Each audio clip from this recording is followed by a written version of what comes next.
BSB global network একটি সেবামূলক ও পরামর্শমূলক প্রতিষ্ঠান। 1993 সালে প্রতিষ্ঠার পর থেকে ভর্তি ভিসা, ভ্রমণ, ইমিগ্রেশন, দেশে বিদেশে ভর্তির সকল তথ্য নিয়ে কাজ করে থাকে। 2 দশক ধরে অভিভাবক ও শিক্ষার্থীদের আস্থার কেন্দ্রবিন্দুতে পৌঁছতে সক্ষম হয়েছে। 100 জন অভিজ্ঞ কাউন্সিলরগণ, ভর্তি সম্পর্কিত ফ্রি কাউন্সিলিং, বিদেশি প্রতিনিধিগণের উপস্থিতিতে ফ্রি স্পট অ্যাডমিশনের ব্যবস্থা, ISO স্ট্যান্ডার্ড মেনটেন করে কোয়ালিটি সার্ভিস দিয়ে যাচ্ছে। টোটাল এডুকেশনকে নতুন আলোর ঠিকানায় পৌঁছে দেবে। BSB global network, one stop solution for higher education at home and abroad. সন্তানের উজ্জ্বল ভবিষ্যৎ গড়ে তুলতে প্রয়োজন স্মার্ট ক্লাসরুম এবং ডিজিটাল পদ্ধতিতে পাঠদানে অভিজ্ঞ শিক্ষক মণ্ডলী। শিক্ষার্থীর সময়োপযোগী মাল্টিমিডিয়া ও স্মার্ট বোর্ডের মাধ্যমে পাঠদান, অনলাইনে academic support, programming, language, English course বাধ্যতামূলক। ক্যামব্রিয়ানের প্রতিটি শিক্ষক সৃজনশীল ও ডিজিটাল কন্টেন্ট ডেভেলপমেন্টে প্রশিক্ষণপ্রাপ্ত।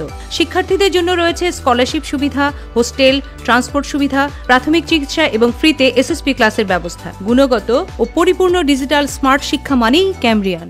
আসসালামু আলাইকুম।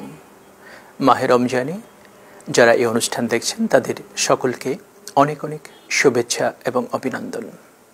সারা পৃথিবীর মুসলমানদের উপরে কোরআনকে ফরজ করা হয়েছে, কিন্তু অনেকেই হয়তো কোরআন শুদ্ধভাবে পড়তে এবং বুঝতে অক্ষম রয়েছেন। আর এই উপলক্ষেই আমরা রমজান মাস ব্যাপী 28 পর্বে বাংলাদেশের 2টি স্বনামধন্য টিভি চ্যানেল এশিয়ান টিভিতে প্রতি রমজানে সকাল 10টা থেকে 10:30 এবং দুপুর 2:30 থেকে 3টায় বাংলা টিভিতে বিএসবি ক্যামব্রিয়ান এসো কোরআন শিখি অনুষ্ঠানটি প্রচারিত হবে। এই অনুষ্ঠানের মাধ্যমে যারা কোরআন শুদ্ধরূপে পড়তে পারেন না তারা পড়তে পারবেন, এবং যারা ইতিপূর্বে কায়দা সিফারও পড়েন নাই তারাও কোরআন পড়তে সক্ষম হবেন।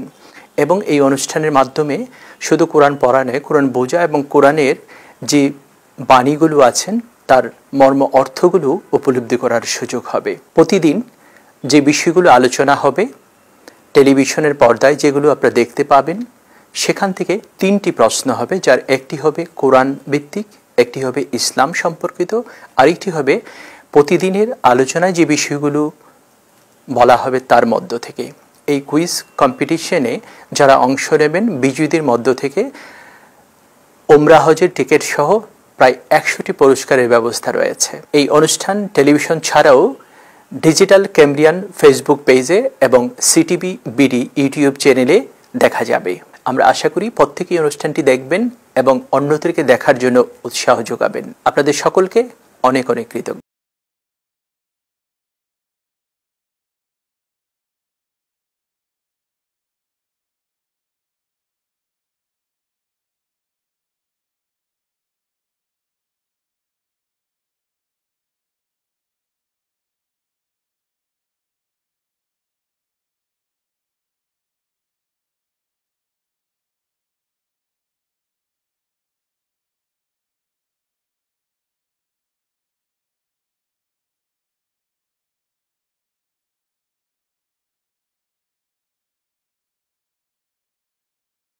আসসালামু আলাইকুম ওয়া রাহমাতুল্লাহি ওয়া বারাকাতুহু।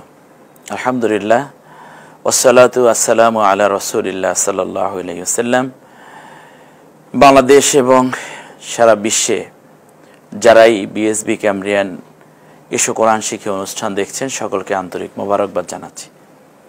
সম্মানিত ভাই বোন, আমরা গুরুত্বপূর্ণ একটি পড়া নিয়ে গত ক্লাসে কথা বলেছি। আজকে তার ধারাবাহিকতাটাকে আরেকটু জানার চেষ্টা করব ইনশাআল্লাহ। এই পড়াটা আমরা পড়েছিলাম যে মিম এবং নুন এই হরফ দুইটায় যখন তাসদিদ হবে তখন গুন্না করে পড়তে হয়। তবে এই ক্ষেত্রে আমাদের মনে রাখতে হবে এটাকে ওয়াজিব গুন্না বলা হয়, কিন্তু ওয়াও এবং ইয়া এই দুইটা হরফের উপরে তাসদিদ হলেও গুন্না করে পড়তে হয়, তবে ওয়াজিব গুন্না নয়, সেটা গুন্না জাস্ট। তানভিন, এই তানভিনের পরে, তানভিন মানে কি মনে আছে তো? 2 জের 2 জবর এবং 2 পেশ, তানভিন 9-এর কাজ করে না। এরপরে তাসদিদ হলে ওই তানভিন থেকে একটা নিয়ে পড়তে হয়, অর্থাৎ হরকতটা নিয়ে একটা হরফ নিয়ে পড়তে হয় শুধু। তো সেটা কি একটু দেখে নেই আমরা উদাহরণে। যেমন খয় রয় ইয়া রাহু, এ হলো খ, তারপর রস্বই সাকিন, খয় রন, এরপরে ইয়ার তাসদিদ এসেছে। আমরা এই জায়গাটায় তাসদিদ দ্বিতীয় উচ্চারণ হবে, সেক্ষেত্রে খয় রন এই রর উপরে দুইটা হওয়ার কারণে রন, যে নুনের তানভিনের নটা হয়েছে, ওই নটাকে আর পড়া যাচ্ছে না, এই জন্য আমরা শুধু একটা নিয়ে বলবো। তাহলে একটা হলে কি হয়, রর উপরে যাব, রইয়া রহু, তাহলে খয় রয় ইয়ার, খয় রন ইয়া বললে, রন বলে ফেললে ইয়ার তাসদিদের উচ্চারণ হচ্ছে না, বিদায় এখান থেকে একটা নিয়ে বলবো আমরা। কাসয় বিম, বিন না কিন্তু বি, একটা নিয়ে পড়তে হবে। খুব মনে রাখতে হবে এই জিনিসটা, যে তানভিনের পরে অর্থাৎ দুই জের দুই জবর দুই পেশ যাই হোক, তারপরে যদি তাসদিদ আসে অথবা জজম আসে তখন একটা নিয়ে বলতে হয়, বাস। খয়রুম মিনান নাওম, খয়রুন, রুন বলছি না কিন্তু, রুম্মি, রুম্মি যদি বলি তাহলে রুর উপরে একটা পেশ ধরে আমরা পড়ছি। জাস্ট এই থিওরিটা মনে রাখা, যে এখানে এসে আপনি যেন বিব্রত না হন। এখানে তানভিন তারপরে তাসদিদ, আমি এখন কী করব, আমি এখনই এই কথাটা আপনি সেভ করে নেন আপনার মেমোরিতে। তানভিনের পরে যদি তাসদিদ আসে তখন একটা নিয়ে বলতে হবে শুধু, হ্যাঁ। এরপরে হিত্তাতুন নাগফির লাকুম, হিত্তাতুন, এই তানভিন থেকে তু বলেছি, ওই তুন তারপর না, এটা আর কিন্তু বলা হচ্ছে না। তাহলে তানভিনের নটা আমরা বাদ দিতে হবে যদি তার পরের অক্ষর তাসদিদ হয়। আমার মনে হয় আপনারা ভালোই বুঝতে পারছেন। সিরাতাম মুস্তাকিমা, সিরাতাম, তন বলছি না কিন্তু, তন দুই জবরের কারণে তন হয়ে যাওয়ার কথা, কিন্তু ন বাদ গেছে। দেখছেন পরের যেটা আসে সেইটাই তো নয়ের কাজ করে তানভিনের, সেটা বাদ গিয়ে শুধু হরফটা রয়ে গেছে। সিরাতাম মুস্তাকিমা, যজমওয়ালা অক্ষরের পর যদি তাসদিদ ওয়ালা অক্ষর আসে তখন ওই যজমওয়ালা অক্ষরটি উচ্চারিত হয় না। খুব মনোযোগ, যজমওয়ালা অক্ষরের পরে যদি তাসদিদ ওয়ালা অক্ষর আসে, একটু দেখি পাশাপাশি নিয়ে। যজমওয়ালা অক্ষরের পর যদি তাসদিদ ওয়ালা অক্ষর আসে তখন এই যজমওয়ালা অক্ষরটি উচ্চারিত হয় না। তাহলে উচ্চারিত হবে না কে, এই হরফটা, অর্থাৎ তার তাসদিদের আগে যেটা আছে যজমওয়ালা সেইটা। তাহলে এই পাশাপাশি যখন যজমের পরে তাসদিদ আসবে তখন যজমওয়ালা অক্ষরটি উচ্চারিত হবেই না। বলতে পারেন তো উচ্চারিত হবে না ওস্তাদ জি, এটা দিয়ে রাখা হলো কেন? এটার উদ্দেশ্যে এটা লিখতে হবে, তার কারণ আর না হলে এটা অর্থবহ হয় না। এরকম যদি জায়গা দেখেন, এটা যদি সূর্য হয় এটা হলো চাঁদ। যজম মূলত একক উচ্চারণ করে হসন্ত আকারে, আর তাসদিদ হলে দ্বিত্ব উচ্চারণ করে। তাহলে তাসদিদ অনেক শক্তিশালী। এজন্য আমি মনে করি চাঁদের আকাশে আছে চাঁদ, কিন্তু এর মধ্যে যদি সূর্য উদিত হয়, যেমন চাঁদের আলো হারিয়ে যায়, ঠিক তেমনি যজমওয়ালা অক্ষরের পরে যদি তাসদিদওয়ালা অক্ষর আসে তখন যজমওয়ালা অক্ষরটি আর নিজের প্রকাশ করতে পারে না নিজকে। সেজন্য আমরা একটু দেখে নিই, মান ইয়াকুল হবে না, মানে ইয়াকুল হবে না, বরং হবে মাই ইয়াকুল মিম মিথলিহি মিন ওয়ারাইহিম আর-রাআহুস্তাগনা। এখানে নুনটা উচ্চারণ করলাম না এর জন্য, কারণ এই সরেয়া সরাসরি রয়ের দিকে যাবে। আমরা এখান থেকে যাই একটু, এভাবে হবে, হ্যাঁ, মা থেকে সরাসরি ইয়ার দিকে যাবে। কোরআনের মধ্যে এরকম জায়গা আসলে তখন আমরা কি করব, যজমের পরে তাসদিদওয়ালা অক্ষর আসলে যজমওয়ালা অক্ষরটি উচ্চারিত হয় না, এই কথাটা মনে রাখবেন। ওয়ালাকিল্লা, এই নুনটা আর কিন্তু উচ্চারিত হলো না। মাইয়াফআল যালিকা, কোরআনের আয়াত, এগুলো সব আয়াত থেকে নেওয়া শব্দ, এই নুনটা আর উচ্চারিত হচ্ছে না। মিল্লাদুন, খেয়াল করুন একটু। এরপরে ওয়াইল্লাম, ওয়াইল্লাম লান্নাদউয়া, লান্নাদউয়া, তাহলে নুনটা উচ্চারিত হচ্ছে না, এই নুনটা তাসদিদ। এ লা আর ন একবার যজমের মতো আর একবার হরকত সহ। লান্নুমিনা, এই লা থেকে সরাসরি নুনের তাসদিদে চলে আসে, লান্নু, আর তাসদিদ একটা অক্ষর দুইবার উচ্চারণ করে। মাইয়াশা অকালাত তাইফাতুন, সোজা আমরা চলে এসেছি লাত, তাহলে এই তাটার উচ্চারিত হলো না। মিম সাকিনের পরে যদি বা আসে তখন গুন্না করে পড়তে হয়। তারমিহিম বিহিজারাতিম মিন সিজ্জিল, বিহিজারাতি তার, এটা তো আমরা পারি, বানান করে পড়ি এটা। এই তকে আকার দিয়ে তা আর শুধু তার মি হিম বিহিজা, যেহেতু এখানে আমাদের মাত সংক্রান্ত পড়া আছে, ইনশাআল্লাহ আমরা পরবর্তী ক্লাসে সেদিকে যাব।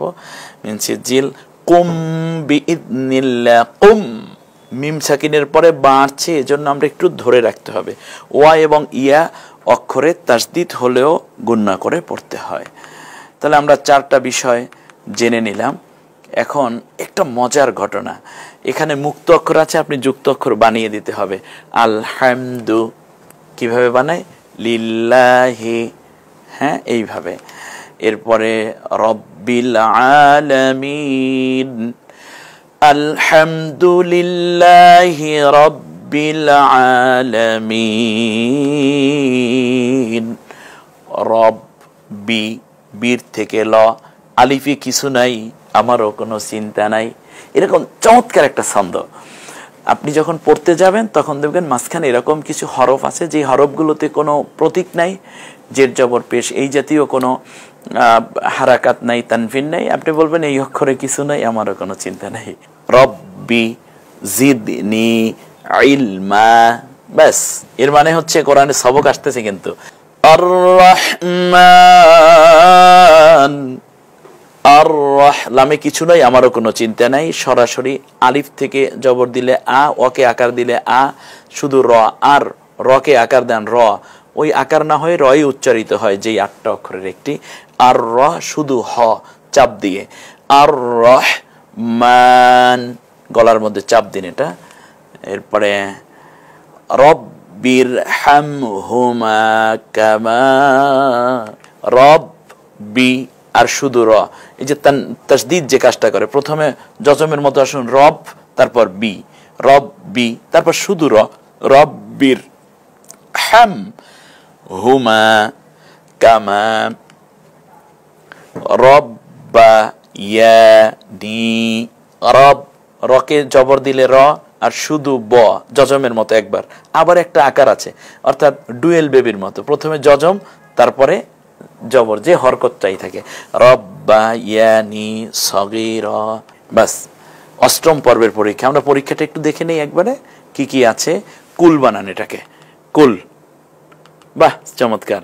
এটাকে কুল্লু বানান, তাহলে কুল বানান, তার উপরে পেশ দেন, কুল্লু, কুল্লু, এই তো তাসদিদ। এবার কুল্লু হু বানান, এই কুল্লু হু, একটু দেখে দেন। কাযবু, কাযাবু, হ্যাঁ কাযাবুন, তানবিন হবে। এরপরে হাল্লালাহু, এরপরে হচ্ছে আহাল, আহাল, এরপর আহাল্লা। আমার মনে হয় আপনারা একেবারে না বোঝার কোনো বিষয় এখান থাকে নাই। ওহিল্লা, ওহিল্লা, হ্যাঁ ওহিল্লা লাকুম, রব্বানা, রব্বানা যালামনা। এরপরে হলো প্রশ্ন জবাব দেন। নিম্নের কোন দুটি অক্ষরে তাসদিদ হলে গুণনা করে পড়া ওয়াজিব? সঠিক, এই ওয়াজিব মানে শরঈ ওয়াজিব না, এটা তিলাওয়াতে ওয়াজিব, তাসবিদের ভাষার ওয়াজিব, এটা বুঝতে হবে। মিম এবং নুন। এরপর হচ্ছে যজমালা অক্ষরের পর তাসদিদওয়ালা অক্ষর আসলে তখন কি করতে হয়? যজমালা অক্ষরটি উচ্চারিত হবে নাকি যজমালা অক্ষরটি উচ্চারিত হবে না? খুব চমৎকার প্রশ্ন। যজমের পরে তাসদিদ আসলে যজমালা অক্ষরটি উচ্চারিত হয় না। এরপর তানভিনের পর তাসদিদ হলো, ওই তানভিন থেকে কয়টি নিয়ে বলতে হয়? 2টি না 1টি? একটা নিয়ে বল। তানভিনের পরে তাসদিদ আসলে একটা হরকত নিয়ে বলতে হয়, তানবিনের 2টা উচ্চারিত হয় না। মিম সাকিনের পর, মিম সাকিনের মানে হলো যজমযুক্ত মিমের পর যদি বা আসে কি করে পড়তে হয়? গুণনা করে পড়তে হয়। এরপর হলো তাসদিদ ওয়ালা অক্ষর কয়বার উচ্চারিত হয়? 1বার না 2বার? প্রিয় শিক্ষার্থী ভাই বোনেরা, আমরা একটু একটু করে কোরআন শিক্ষার যোগ্যতা অর্জন করে মৌলিক 4টি বিষয়ের জ্ঞান থাকলে কোরআনুল হাকিম পড়া যায়, সে 4টি বিষয় আত্মস্থ করার এই পর্যন্ত চেষ্টা অব্যাহত রেখেছি। প্রথমে হরুফের পরিচয়, মুক্ত এবং যুক্ত হরফ আমরা শিখিয়েছি। দ্বিতীয় হচ্ছে হারাকাতের পরিচয়। হারাকাত হলো তিনটি জের জবর পেশ, তিনটি কার, অর্থাৎ ইকার আকার উকার, ই আ উ। এটার উপরে পরীক্ষাও দিয়েছেন, মূল্যায়নে আপনারা খুব ভালোই করেছেন আশা করছি। তৃতীয় পড়েছি তানভিনের পরিচয়। তানভিন হচ্ছে দুই জের দুই জবর দুই পেশ, তানভিন নয়ের কাজ করে, হারাকাতের সাথে ন যোগ করতে হবে, এটার উপরেও একটা মূল্যায়ন পরীক্ষা গেল। চতুর্থবারে আমরা শিখেছি যজম ও তাসদীদের পরিচয়।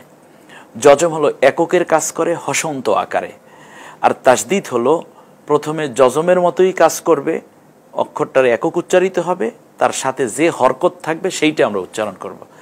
ইতিমধ্যে আমরা এই বিষয়গুলো জানার পরে কোরআনের সবক আগামী ক্লাসে অর্থাৎ 25তম ক্লাসে ইনশাআল্লাহ আর বাকি পড়াগুলো আমরা কোরআন পড়তে পড়তে শিখব।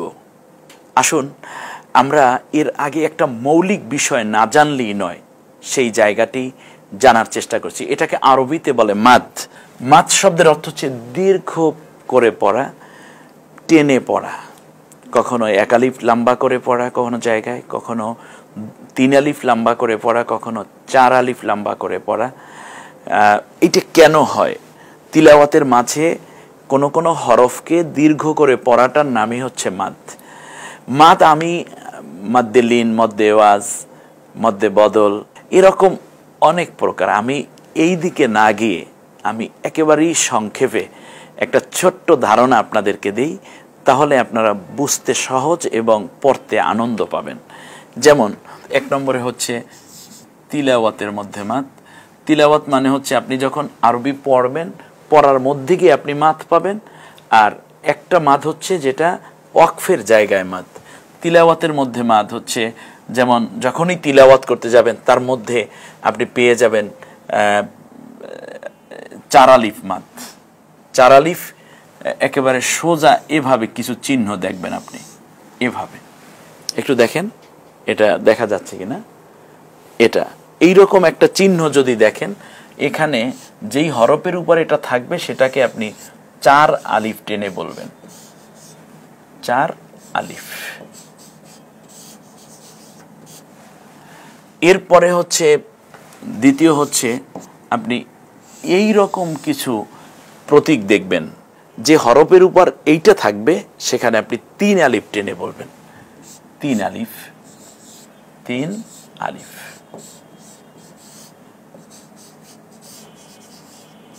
এটা হলো 3 আলিফ মাদ। আর যদি আরেকটা বলি সেটা হচ্ছে খারা জের, খারা জবর, উল্টা পেশ। খাড়া জের, খাড়া জবর, উল্টা পেশ। এখানে আপনি 1 আলিফ টেনে বলবেন, 1 আলিফ, 1 আলিফ টেনে বলবেন। তাহলে আমরা চিহ্ন দেখি মাদ পেয়ে যাব। এরকম যদি থাকে একেবারে তলোয়ারের মতো, এভাবে চিহ্ন যখনই দেখব তখন অলরেডি কোরআনে দেয়া আছে, এটা আপনি শুধু তিলাওয়াত করে যাবেন। এখানে 4 আলিফ টানবেন, এখানে 3 আলিফ, এখানে খারাজের খারাজর, উল্টা পেশ, 1 আলিফ। আরেকটা হচ্ছে হরুফ থেকে, মানে অক্ষর থেকেই আবার আরেকটা মাদ আছে, সেটা হচ্ছে জবরের বাম পাশে খালি আলিফ। সেটা কি রকম? যেমন এ হলো মিম, এ হলো একটা জবর, এই আলিফটা খালি, জবরের বাম পাশে খালি আলিফ, 1 আলিফ টেনে বলবেন। অক্ষর যেটাই হোক তার উপর যদি জবর থাকে আর তার পাশের আলিফটা যদি এভাবে খালি থাকে তখন 1 আলিফ টেনে বলতে হয়। তাহলে এখানে আমরা মা বলবো নাকি মা বলবো? মা। এই দুইটার মধ্যে পার্থক্য হলো, যেমন এ হলো মা আর এ হলো মা, 1 আলিফ না। এরপরে যেমন যদি বলি এখানে একটু টেনে বলি না, আর এখানে যদি শুধু নুনের উপর জবর থাকে শুধু না বলবে, এটা না আর এটা হলো না। তাই খারাজের খারাজর উল্টা পেশেও 1 আলিফ টানতে হয়, জবরের বাম পাশে খালি আলিফ হলেও 1 আলিফ টেনে বলতে হয়। জেরের বাম পাশে যজমালাইয়া, জেরের বাম পাশে যজমালাইয়াটা কি রকম? যেমন একটা উদাহরণ দেই, এ হলো জের, এ হলো বা, অক্ষরের নাম বর ও শিকা দিয়ে বি, তার বাম পাশে হলো যজমালা ইয়া, এখানেও 1 আলিফ টানতে হয় বি। এরপরে যেমন যদি এভাবে আমরা একটা লিখি, যেমন কি, হ্যাঁ, এরপরে যদি লিখি নি, ব্যাস এটাও আমরা জানলাম। পেশের বাম পাশে যজমলা ওয়াও, যেমন বু। দেখুন, পেশের বাম পাশে যজমলা ওয়াও, এ হলো পেশ, বাম পাশে যজমলা ওয়াও, এরপরে সিন পেশওয়ালা ওয়াও সাকিন। তাহলে আমরা আরেকটা বিষয় জানলাম, জবরের বাম পাশে খালি আলিফ, জের তার বাম পাশে যজমলা ইয়া, আর পেশ এর বাম পাশে যজমলা ওয়াও, এক আলিফ টেনে নেব। এখানে হচ্ছে একটা হলো ল, আকার দিলে লা, আর এখানে যদি আমি একটা আকার দিই তাহলে লা, বাম পাশে খালি আলিফ আছে। তো এখন যদি বলি লা আর এটা বলবো লা, যেমন দোয়া কুনুতে আমরা বলি অনাশকুরুকা ওয়ালা নাকফুরুকা, এইটা বলি আমরা ওয়ালা নাকফুরুকা, আল্লাহ আমরা তোমার শুকরিয়া আদায় করি, আমরা তোমার কুফরি করি না। আর যদি আমরা বলি অনাশকুরুকা ওয়ালা নাকফুরুকা, তাহলে আল্লাহ অবশ্যই আমরা তোমাকে অস্বীকার করি। তাহলে এইটা হলো লাম তাকিদের অর্থে ব্যবহৃত হয়ে গেল সেখানে, আর এইটা হলো নেহি অর্থে, মানে না বোধক অর্থে ব্যবহৃত। কেউ যদি বলে লা ইলাহা, কোনো ইলা নাই ইল্লাল্লাহ, আল্লাহ ছাড়া, আর যদি বলে লা ইলাহা ইল্লাল্লাহ, অবশ্যই ইলা আছে আল্লাহ ছাড়া, তাহলে কত বড় ব্যবধান হয়ে যাচ্ছে। সেই জন্য আমরা এতটুকু এ পর্যন্ত বললাম। আজকের পড়াটার মধ্যে মৌলিক যে বিষয়টা আমরা শেষবারে জেনেছি সেটা হচ্ছে চিহ্ন দেখি কত আলিফ টানবো সেটা বুঝবো। এইটা কত আলিফ? 4 আলিফ, এইটা 3 আলিফ, খারাজের খারা জবর উল্টা পেশ, কয় আলিফ? 1 আলিফ। এরপরে হচ্ছে জবরের পরে খালি আলিফ, 1 আলিফ।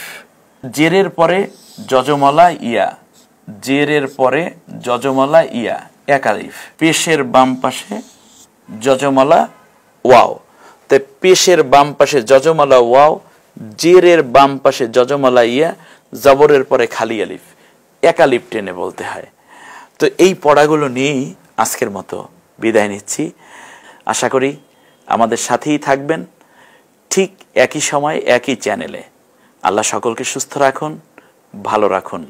আগামীকালকের অনুষ্ঠান আরও বেশি উপভোগ্য এবং উপভোগ উভয়টি গুণে যেন আল্লাহ তাআলা আমাদেরকে গুণান্বিত হয়ে ধৈর্য সহকারে বসার তৌফিক দান করেন, এ কামনায় আজকের মতো বিদায় নিচ্ছি। আসসালামু আলাইকুম ওয়া রাহমাতুল্লাহি ওয়া বারাকাতুহু।